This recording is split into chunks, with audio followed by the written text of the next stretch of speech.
Tengo el honor de presentarles al doctor Donovan Israel Rosales Rodríguez, médico cirujano y partero, egresado de la Escuela Superior de Medicina del Instituto Politécnico Nacional, actualmente adscrito al Servicio de Urgencias del Hospital Centro Médico ICEMI.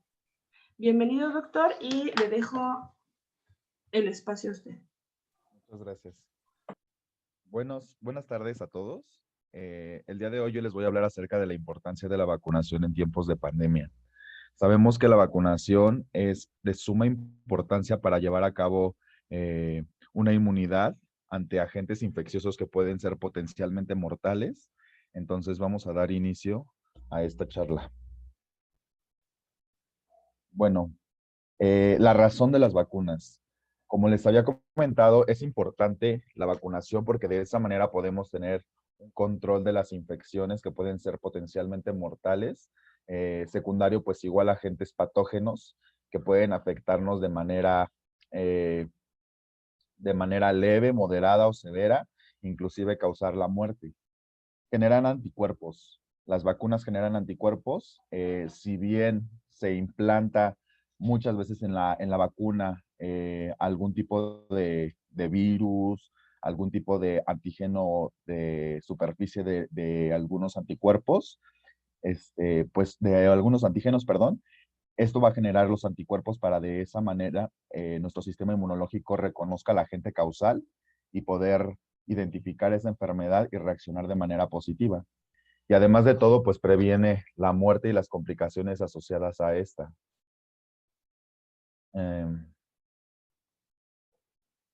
Bueno, vamos a hablar acerca de un poco de historia. La historia de la vacunación.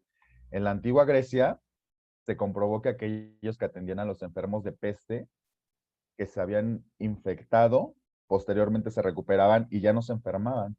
Eso pues se vio influenciado y Tucídides fue quien identificó este tipo de situación. Posteriormente, en China durante la Edad Media, eran comunes los intentos de controlar las infecciones mediante la inducción de formas menores de la enfermedad de los sujetos. Posteriormente, esto pues se llevó a Turquía y de esa manera iniciaron colocar costras de la viruela en pequeñas laceraciones de la piel para de esa manera generar una respuesta que aunque ellos no lo sabían, generaban una respuesta inmunológica. Después de eso, pues más adelante se describió el mecanismo de fagocitosis, que es un mecanismo inmunológico muy importante para de esa manera comenzar con los estudios posteriores a esta situación. Antes que nada vamos a hablar sobre qué es una vacuna. Esta es la definición de la Organización Mundial de la Salud. Se entiende por vacuna cualquier preparación destinada a generar inmunidad contra una enfermedad estimulando la producción de anticuerpos. Puede tratarse, por ejemplo, de una suspensión de microorganismos muertos o atenuados, era lo que les comentaba, o de productos derivados de microorganismos. El método más habitual para administrar la vacuna es la inyección, aunque algunas se administran con un vaporizador nasal u oral, como es el caso de la vacuna de Sabin. ¿Son seguras las vacunas? La respuesta es sí. Todas las vacunas son sometidas a unas pruebas rigurosas de acuerdo a los estándares de salud de cada país. Son sometidas igualmente a ensayos clínicos que después de ser aplicadas, estas vacunas se siguen evaluando para identificar posibles respuestas a corto, mediano o largo plazo. Y pues obviamente estas nos ayudan a prevenir enfermedades letales. Muchas veces he tenido pacientes o he tenido conocidos que me dicen, oye, pero es que las vacunas a veces me dan, por ejemplo, por así decirlo, la de la influenza, me da una gripa más fuerte que si no me vacunara. La realidad es que, como les comentaba, algunas vacunas tienen los virus vivos atenuados, antígenos de superficie, detectan antígenos de superficie. Entonces, obviamente eso va a condicionar que pues estemos expuestos al agente causal. Es mejor la inmunidad proporcionada por las vacunas que por las infecciones naturales. Como les comento, las vacunas interaccionan con el sistema inmunitario. Eso va a desencadenar una serie de respuestas pues simulando que tienes la infección del agente causal.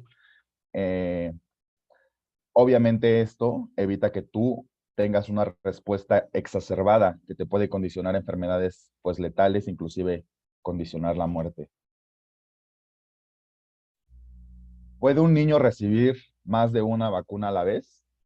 La respuesta es, no se ha demostrado que tengan efectos negativos la aplicación simultánea de vacunas. De hecho, ahorita más adelante les voy a presentar el esquema de vacunación nacional que tenemos para de esa manera, pues, ver que hay varias vacunas que se ponen inclusive en una sola aplicación, como es la pentavalente, ahora hexavalente. Como les comento, el simple acto de comer va a inducir nuevos antígenos en el organismo y son infinitas las bacterias, microorganismos que están presentes para que nosotros desarrollemos una respuesta inmunológica. Entonces, pues, la siguiente pregunta es, ¿necesito vacunarme contra la gripe? Aquí empieza lo bueno. La realidad es que, bueno, definamos gripe como influenza, porque en sí hay diferentes tipos de enfermedades de vías respiratorias que nos pueden desencadenar potencialmente complicaciones. La gripe es una enfermedad grave que mata entre 300,000 y 500,000 personas al año. Las embarazadas, los niños pequeños, los adultos mayores con problemas de salud, enfermedades metabólicas, diabéticos, hipertensos, obesos, enfermos del corazón, asmáticos, todas esas personas que son vulnerables a padecer alguna enfermedad asociada a esto y desencadenar una respuesta inflamatoria sistémica, pues pueden morir. Entonces, obviamente, es súper indispensable que tengamos a personas de estos grupos vulnerables vacunadas. Entonces, la vacunación debe de ser algo que se tiene que llevar a cabo. Vamos a hablar sobre la influenza y la vacunación. La influenza estacional es asociada al año con una alta tasa de mortalidad y morbilidad. Existen tres tipos de influenza diferentes, A, B y C. Algunos libros describen inclusive una D y una E y una F, pero básicamente, según la Guía de Práctica Clínica Mexicana, está A, B y C, nada más. Bueno, como les comentaba, hay diferentes tipos de infecciones asociadas a estos.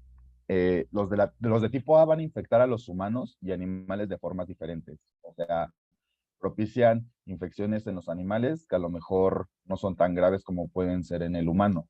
De ahí viene la primera parte, por ejemplo, para denominar una influenza, que viene influenza tipo A, ¿ok?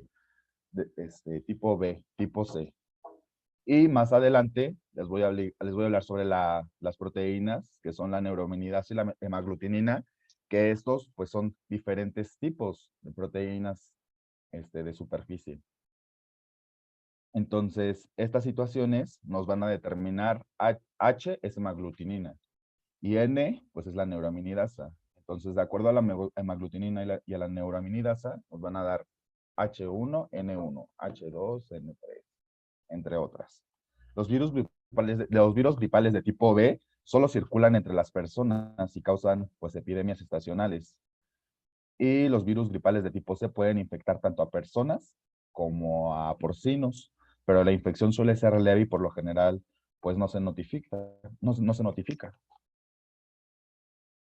La influenza y otras infecciones por virus respiratorios son una de las principales causas de hospitalización, morbilidad y muerte entre las personas mayores.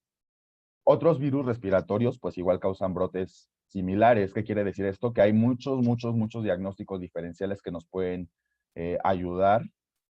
Si ustedes se vacunaran, nos pueden ayudar a nosotros, pues, identificar qué posible patología tienen, ¿ok? Hay virus como son el virus sincitial respiratorio, rinovirus, parainfluenza, metaneumovirus, hay muchos tipos de virus. Y hay diferentes también tipos de bacterias que nos pueden dar patologías asociadas, como puede ser una neumonía típica, que es por un neumococo. Entonces, eso, pues, Se supone que está el pico entre entre diciembre y abril. Es lo que le llaman igual que la gripe estacional. Nosotros como profesionales de la salud, tenemos metas a seguir para poder eh, ayudarlos a ustedes, ayudarnos en conjunto. Dentro de estas metas está disminuir la incidencia de casos sospechosos y confirmados de influenza A y B mediante la vacunación y con otras medidas preventivas. Disminuir la incidencia de complicaciones por influencia mediante la vacunación y otras medidas preventivas. Identificar de manera oportuna los factores de riesgo y los casos sospechosos y confirmados de influenza para evitar complicaciones. Identificar de manera oportuna los casos sospechosos de influenza a través de la clínica. Confirmar los casos sospechosos de influenza mediante el uso de pruebas diagnósticas y de laboratorio. Y detectar de manera oportuna coinfecciones en pacientes de alto riesgo confirmados con el virus de la influenza A y B. Así como disminuir la morbimortalidad en los casos sospechosos y confirmados por influenza A y B mediante tratamiento eficaz, seguro y oportuno. Determinar de forma temprana la necesidad de tratamiento hospitalario en pacientes con sospecha de influenza. ¿Qué nos dice todo esto? Todo esto nos habla de que la vacunación nos va a ayudar a desarrollar una enfermedad, en dado caso de que tuviéramos exposición al agente causal, nos va a ayudar a desarrollar una enfermedad o una infección leve. ¿Por qué? Porque la influenza causa neumonía también, entonces, pues esa neumonía en determinadas circunstancias puede requerir una hospitalización y un manejo de la vía aérea. ¿Qué quiere decir? Una intubación. Entonces, obviamente, si nosotros somos responsables y nos vacunamos, pues nuestro cuerpo identifica a ese antígeno y de esa manera nosotros creamos los anticuerpos para poder disminuir la respuesta a estas situaciones. Entonces, obviamente es muy importante la vacunación porque eso nos ayudaría a erradicar ciertos diagnósticos diferenciales. Ahorita, pues sabemos que estamos pasando por una pandemia muy importante que es la pandemia del COVID-19, en donde un cuadro de influenza es muy similar a un cuadro de COVID, con ciertas variaciones mínimas.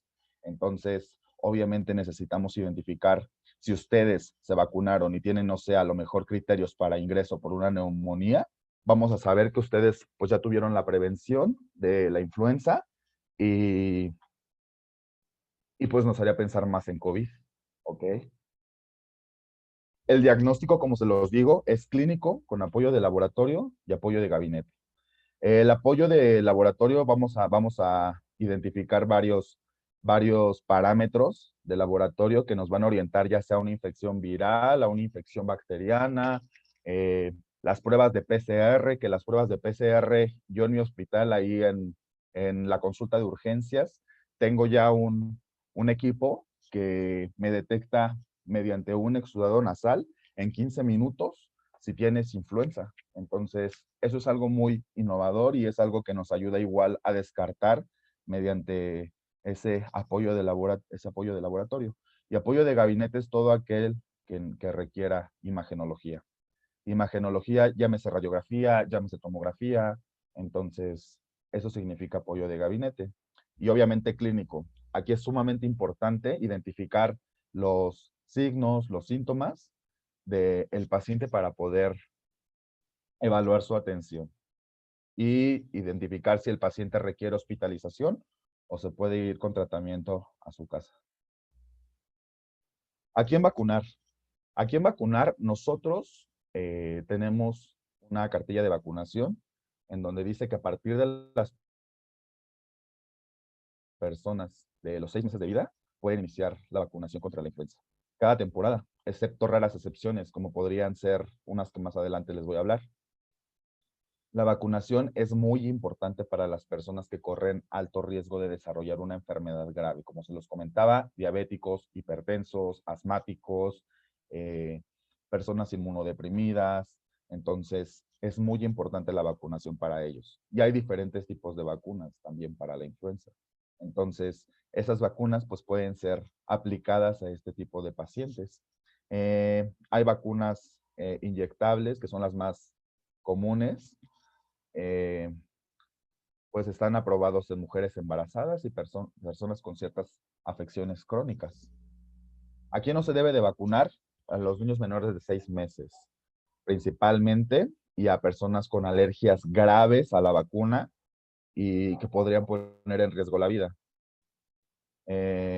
Como por ejemplo, personas que tengan alergias a la gelatina, a antibióticos o algunos otros ingredientes, como podría ser el huevo, una alergia grave al huevo. ¿Por qué? Porque la vacuna se desarrolla en ese medio, en un medio a base de la proteína del huevo.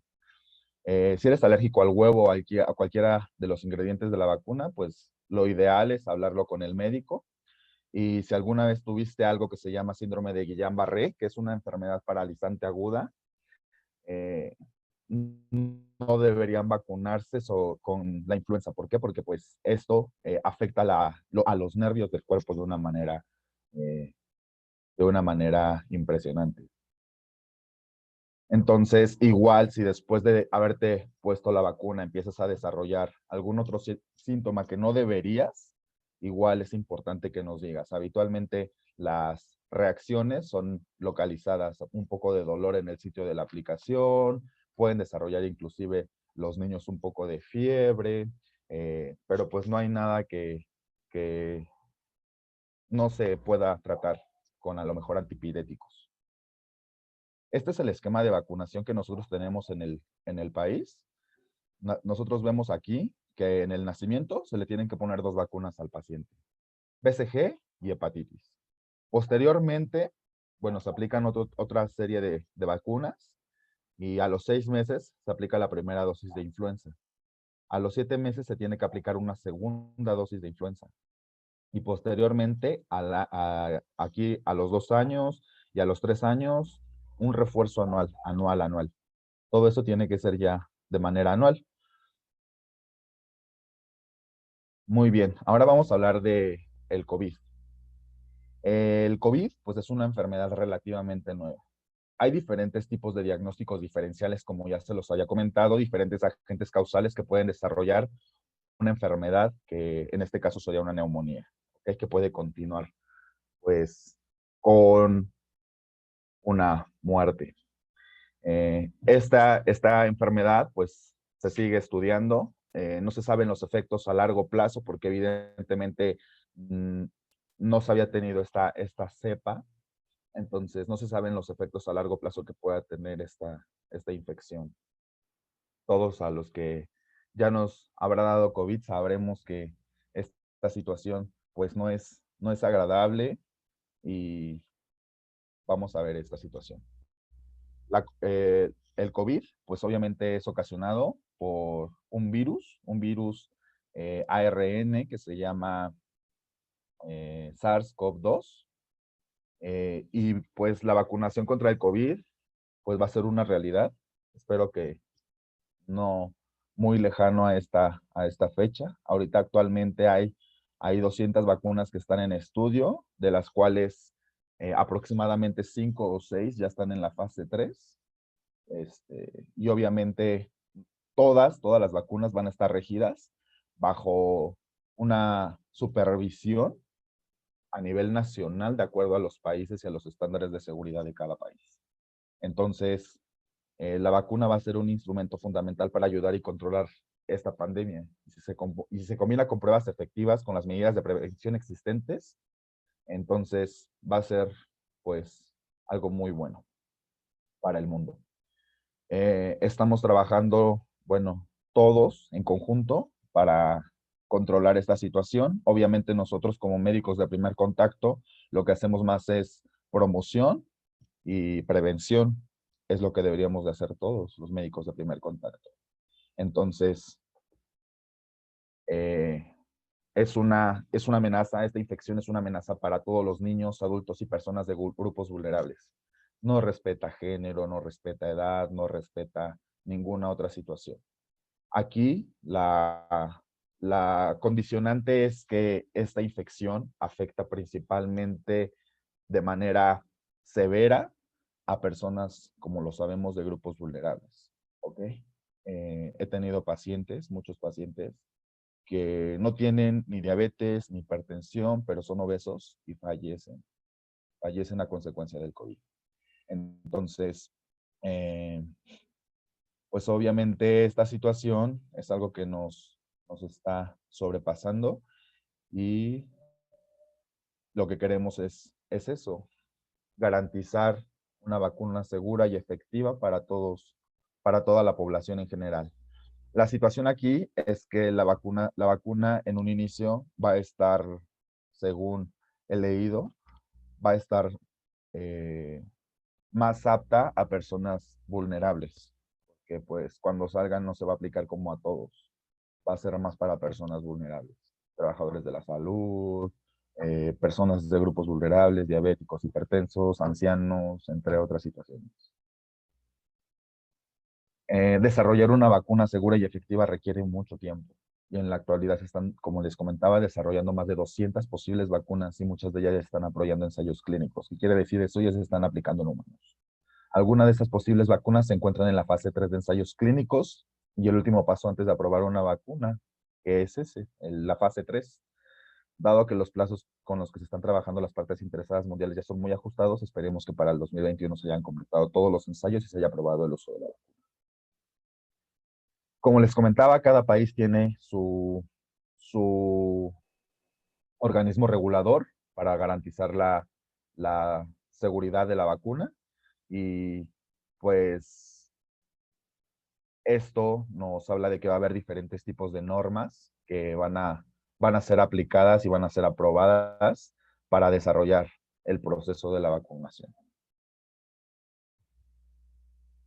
¿Cuáles son las precauciones que ustedes pueden llevar a cabo para evitar una infección de influenza, de COVID, de neumococo, de parainfluenza, de virus sincitial respiratorio?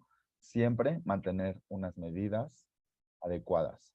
Lavarse las manos es lo más importante aquí. Lavarse las manos todo el tiempo, todo el tiempo, todo el tiempo con agua y jabón, o un desinfectante, que en este caso podría ser alcohol gel al 70% o cloro en cualquiera de las diluciones.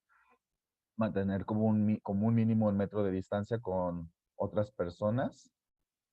Buscar atención médica o prematura si tu hijo presenta algún síntoma como fiebre, tos, dificultad para respirar. Tu hijo, tu papá, tu mamá, cualquier persona que desarrolle este tipo de situaciones, pues acudir a atención médica, una atención médica oportuna. Evitar lugares hacinados, confinados o cerrados y con una ventilación insuficiente, así como mantener la distancia física con otras personas en lugares públicos. No salir de casa si no es necesario. Realmente esa es la clave. Quedarte en tu casa, lavarte las manos, mantener una sana distancia, el uso de la mascarilla o cubrebocas, que la mascarilla y cubrebocas sean efectivas, esos de tela que venden en el metro de 3 pesos no sirven para nada esos cubrebocas, realmente son muy porosos y no nos ayudan en nada. Tendría que ser un cubrebocas tricapa N95 o KN95. Llevar la mascarilla higiénica todo el tiempo en lugares públicos y pues lavarte las manos es lo más importante de esto. Bueno, eso sería todo por mi parte. Vamos a dar paso a una serie de preguntas que me enviaron.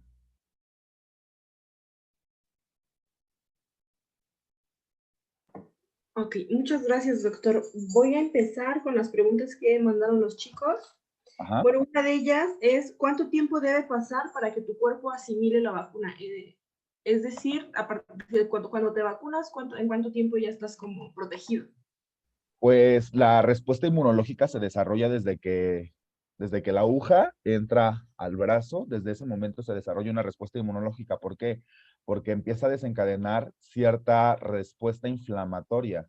Entonces empiezan a haber migración de células, empieza a haber algo que se llama quimiotaxis, y eso condiciona pues una respuesta inflamatoria a nivel local. Empieza a ser efectiva la vacuna pues en sí desde la aplicación. ¿Por qué? Porque eso va a hacer que las células que están migrando detecten el antígeno y empiezan a formar los anticuerpos, por así decirlo. grosso modo. Entonces, desde ese momento se empieza a desencadenar una respuesta inmunológica, desde el momento de la aplicación. Ok. ¿Por qué en temporada de frío hay más riesgo de contraer enfermedades respiratorias? Habitualmente, nosotros decimos como médicos y como profesionales de la salud, enfermeras, entre otros, decimos que los cambios bruscos de temperatura pueden desencadenar esto. Realmente lo desencadenan los agentes causales, las infecciones. ¿Qué es lo que condiciona que nosotros nos volvamos más vulnerables a ello? Inmunodepresión. Los cambios bruscos de temperatura hacen modificaciones en el sistema inmunológico que pueden condicionar a que tu sistema inmunológico se deprima y eso pues condicionar a que te enfermes. Entonces, eso aunado a que si una persona se enferma y está en contacto con 10 personas, pues obviamente las va a contagiar. ¿Ok? Entonces, eso desencadenaría una respuesta generalizada. El resfriado común así se contagia, o sea, si una persona está resfriada y convive con otras 2 personas, se contagia. Eso siempre ha sido. Okay. ¿Cuál es la causa principal por la cual se propagan tanto las enfermedades? La causa principal por la cual se propagan las enfermedades es, yo considero que la ignorancia. Ignorar que hay que lavarse las manos, ignorar que una persona no debería de estar realizando actividades que no son necesarias. Hay diferentes tipos de infecciones, hay diferentes tipos de enfermedades. Realmente cada agente causal tiene un ciclo de vida. Entonces, por ejemplo, inclusive no lavar los alimentos adecuadamente, no desinfectarlos. Eso y, por ejemplo, las enfermedades respiratorias se propagan por gotas de flush, que son las gotas que salen al hablar, al toser, al estornudar, y eso pues es lo que infecta generalmente a las personas. Entonces, si tú tienes una adecuada higiene, si tienes medidas sanitarias adecuadas, pues eso condicionaría a que no te infectaras. Ok. Preguntan, ¿cómo se puede fortalecer el sistema inmunológico? Realmente, como tal, fortalecer, pues se fortalece haciendo ejercicio, se fortalece comiendo de una manera saludable, se fortalece tomando mucha agua, o sea, no hay medicamentos, las vitaminas no fortalecen el sistema inmunológico, o sea, esas vitaminas que habitualmente todo el mundo receta y todo el mundo consume, pues son vitaminas que se pueden obtener de la dieta, comiendo frutas, comiendo verduras, entonces realmente no hay manera de fortalecerlo más que haciendo ejercicio, comiendo saludable, tomando agua y evitando edulcorantes, evitando bebidas carbonatadas, evitando productos enlatados, productos empaquetados. Obviamente esa es la manera de fortalecer el sistema inmunológico. Haciendo ejercicio, comiendo saludable y tomando mucha agua. ¿Cómo actúa la vacuna en el organismo? Ya más o menos lo había respuesto anteriormente, pero si pudieran nada más como resumir. Bueno, la vacuna hay diferentes tipos de vías. Vía intramuscular, intradérmica o subdérmica, vía oral, vía nasal. Entonces, al entrar en contacto con cualquiera de este tipo de superficies, se desencadena una respuesta inmunológica que hace la migración de células del sistema inmunológico. Esas células del sistema inmunológico empiezan a producir anticuerpos y de esa manera se tiene una protección para esos agentes causales. Hay diferentes tipos de vacunas. Está la vacuna contra la hepatitis, la difteria, la vacuna contra el neumococo. Entonces, hay muchísimos tipos de vacunas que actúan para desarrollar la vacuna contra el sarampión, para desarrollar una respuesta inmunológica y de esa manera, a lo mejor, no sé si te iba a dar, por así decirlo, una influenza grave que ibas a estar en urgencias tirado 4 o 5 días o intubado y desarrollas un resfriado leve, pues es preferible un resfriado leve a una intubación, ¿no? Un manejo invasivo de la vía aérea. Entonces, pues siempre es mejor la vacuna. Siempre, siempre es mejor la vacunación. Sea cual sea, siempre es importante la vacunación. Ok, y por último nos preguntan las ventajas y las desventajas de la vacuna. Las ventajas pues es la inmunidad. La principal ventaja es la inmunidad, desarrollar una respuesta inmunológica ante ese agente causal, que a lo mejor puede atenuar sus efectos de ese agente causal. Entonces, o que no se presenten. Entonces, esa es la mayor de las ventajas.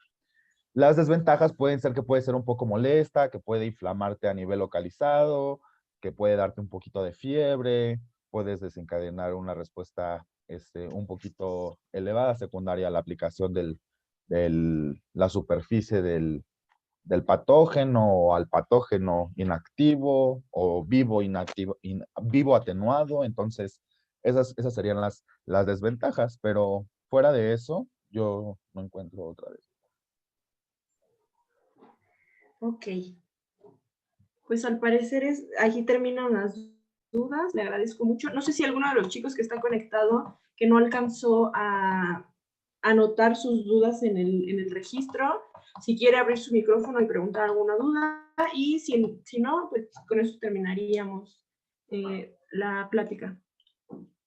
Bueno, pues muchas gracias, licenciada, por este espacio. Es muy importante la vacunación en estos tiempos, más que nada para erradicar diagnósticos diferenciales que pudieran comprometer la hospitalización de los pacientes en urgencias. Siempre acudan a un médico, si no, llamen a la línea COVID. En la línea COVID siempre les van a contestar. Me estaban comentando que actualmente ya en la línea COVID están contratando a estudiantes de medicina que saben del tema para poder interrogar a los pacientes y ver si es necesario que acudan a una atención o no. Entonces, yo considero que siempre, siempre, siempre contacten a alguien que sabe, a un médico. No hagan lo que les dice la vecina, no hagan lo que les dice la tía, lo que les dicen los primos, porque habitualmente, como les digo, la manera más difícil o más común de adquirir infecciones, pues es con la ignorancia, ¿no? Entonces, siempre, siempre, siempre acudan con alguien que sepa del tema. Ok. Y doctor, para finalizar, este video se va a compartir en las redes sociales de orientación juvenil y de otros departamentos de la Escuela Superior de Ingeniería Mecánica y Eléctrica, Unidad Azcapotzalco. Y si pudiera compartirnos posteriormente en los números de la línea COVID y a dónde pueden acudir los chicos, no sé, algunos lugares en donde puedan aplicar pruebas y para que nosotros lo subamos a la página y ellos tengan acceso a esta información. Ok, sí, más adelante le hago llegar la información, licenciada. Eso la verdad no lo puse en la presentación, pero más adelante se lo hago llegar para que de esa manera pues pueda compartir la información con todos podamos tener acceso a ella y pues es muy importante todo eso, ¿no? Es muy importante identificar todos esos factores. Igual si ustedes se sienten mal, acudan siempre a atención médica, siempre. Entonces, ahorita se lo hago llegar. Ok, le agradezco mucho. Muy bien. ¿Alguna otra pregunta? Creo que no hay nadie aquí preguntando, pero no. En general sería todo. Pues muchas gracias a nombre de la CIMA Azcapotzalco por su tiempo, doctor. Y Sí, a muchas ustedes, gracias a chicos. ustedes por el espacio. Siempre, siempre es muy grato ayudar a mi alma mater, sea cual sea la situación, cual sea de la escuela. Yo soy egresado de la Escuela Superior de Medicina, entonces estoy muy orgulloso de haber sido egresado de esa escuela y pues es la manera de retribuirle algo a tanto que me dio. Entonces, cualquier cosa que necesiten, aquí estaremos para apoyar. Muchísimas gracias. Bueno, pues Gracias. nos vemos pronto y gracias por su presencia. Hasta luego. Hasta luego. Hasta luego, buenas tardes. Buenas tardes. Hasta luego.